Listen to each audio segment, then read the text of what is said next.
Aloha guys, this is Tim with another episode of Build Better with HPM, and today we're going to be building you guys some pavers.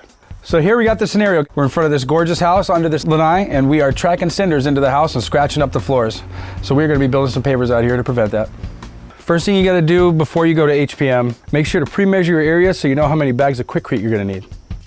Looks like about 6 pavers at about 20 inches apiece. To figure out your cubic footage, you're going to need to measure in inches, length times width times height. Divide that measurement by 1,728, which is the amount of cubic inches in a cubic foot. Here are the materials you're going to need.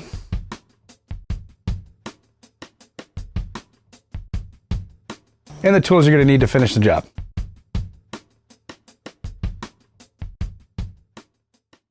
All right guys, we're going to go to HPM Hilo and grab our supplies.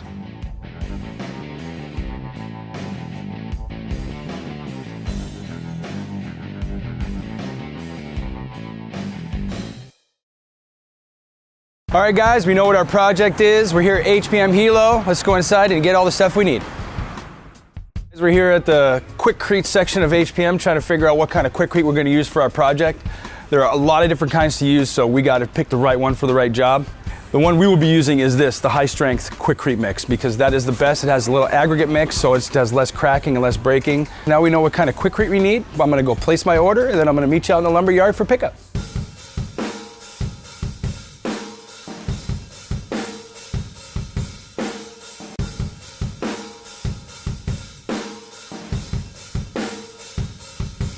All right guys, because I already got my measurements, 20 inches by 20 inches, I already know that I'm going to be making 12 at 20 inches and 12 at 23 inches. And here we go.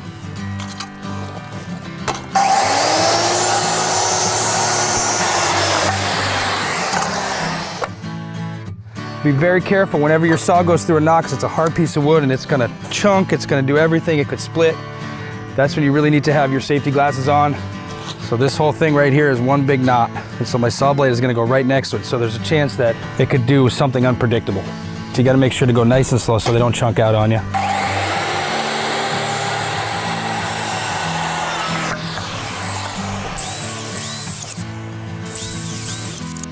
Now that we got everything cut, we got 12 20s and 12 23s. Find yourself a level area. I just took a piece of siding and flipped it over, just a nice easy space for me here to work on. I got my 2.5-inch coated deck screws. I use coated deck screws because once they're done, I can take them out and I can use them again. And they're perfect for treated lumber. They don't rust, they don't do anything. So it's really the best universal screw to use. So I got 2 23s.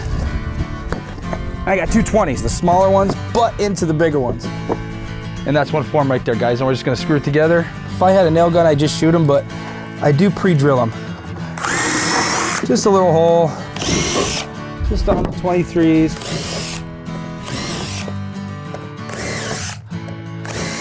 What's more important than on the outside is the height between. Right here, this height where my finger is, because that's the height of the concrete.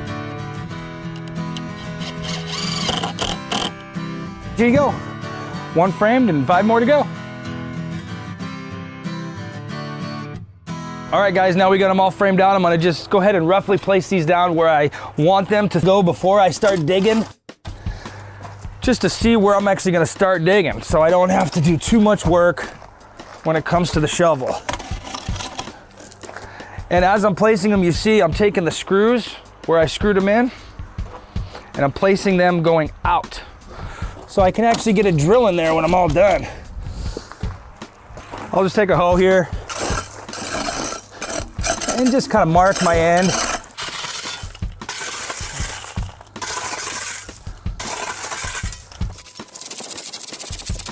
And just kind of see where I'm at. As long as you can get there pretty close, you can dig in your forms.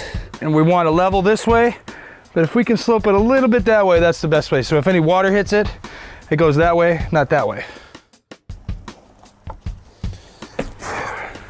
Now that I got these forms right where I want them and leveled how I want them, I'm gonna start backfilling just a little bit around the perimeter, just so when I start pouring concrete, I don't have hills around that I'm stepping on, and these things aren't gonna move that much once we actually start pouring.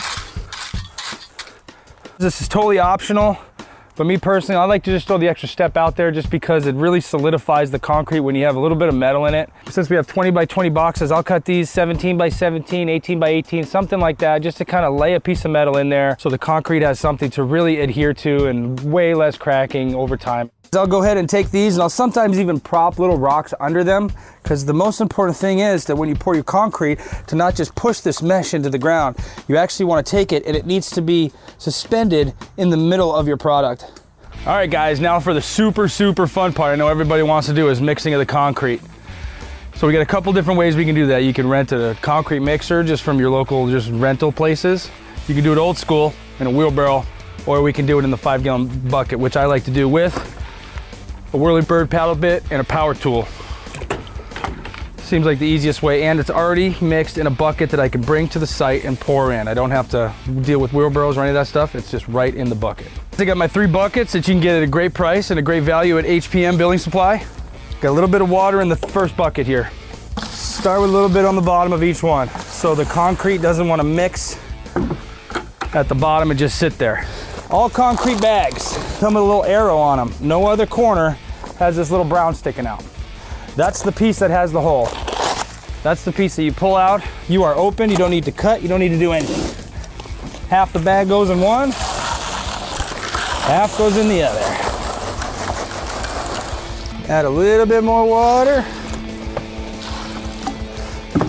Now's the fun part, hold on for the ride.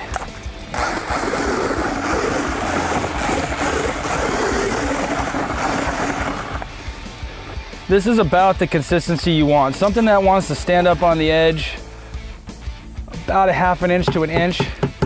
I shake it up, it wants to level off. That's a good consistency. Too much water just makes it cure longer. Not enough water, it makes it so you have dry cement in there, air bubbles, not a really solid mixture.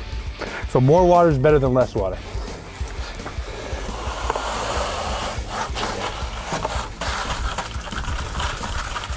Yeah, it all comes out nice. I can still see my mesh. So I'll go around and just kind of lift it and put it back in. Lift it, put it back in. So we know that that mesh is up there in the middle and not pressed down to the bottom. What I like to do is really shake it down. I don't push it down, I shake it. And since there's water in it, it finds its own level. So take any spare 2x4 you want, guys, and this is what we call a screed. Make sure you got the side that's clean, and it's the movement we want. So see what I'm doing? And now watch behind my screed. It's actually pushing rocks down and pulling water out. All right guys, as you can see, our concrete pour actually went really well. Our pavers are all settled and everything. So what we're gonna do now is we just take our hammer, any hammer you got, lightly tap all the way around your forms. Everything that's there, you should see a little bit of movement, just the form itself and just the concrete itself going. And what we're doing is we're releasing any air bubbles that are on the corner or on the ends of the forms in the concrete. So when we pull our forms, there's not going to be any void or any little pockets that you don't want to see. So we just want a nice uniform side. It looks like we're all pal for the day, so we're gonna let this sit overnight. It depends on where you're located on this island on how long it's gonna take for your concrete to cure. If you're in Kona, it could probably pull these forms in anywhere from 6 to 12 hours. HPP or in the Mountain View area, I would let it go for 18 to 24 hours. There's so much moisture in the air. I'll be back in the morning to release the forms from the concrete and do our final little scratches and backfill and stuff like that to finish up the project. All right guys, our pavers are finally all nice and solid, and so now we're just gonna take the forms off. So what I'm gonna do with my trusty hammer here, I'm just gonna start banging like right where the screws are before I start going. And you can see the forms kind of shaking a little bit. It just creates a little bit of airspace.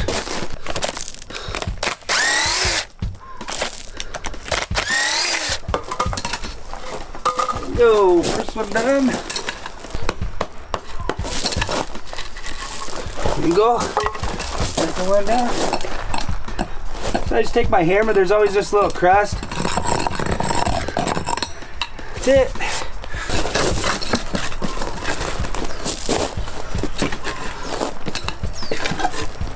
Alright. The reason why we didn't do like a really smooth finish on these things is because there's so much rain here and moisture that they get real slick when they're smooth. So I just screeded it, and it actually leaves a nice super rough finish, so you're not gonna slip. The only thing left we got to do is just to fill in the gaps with some extra cinder or base course, just so you don't have a trip hazard or some ankle biters. No more cinders are gonna be tracked into this house. That wraps up our project for today. And don't forget, guys, you can always build better with HPM. Aloha.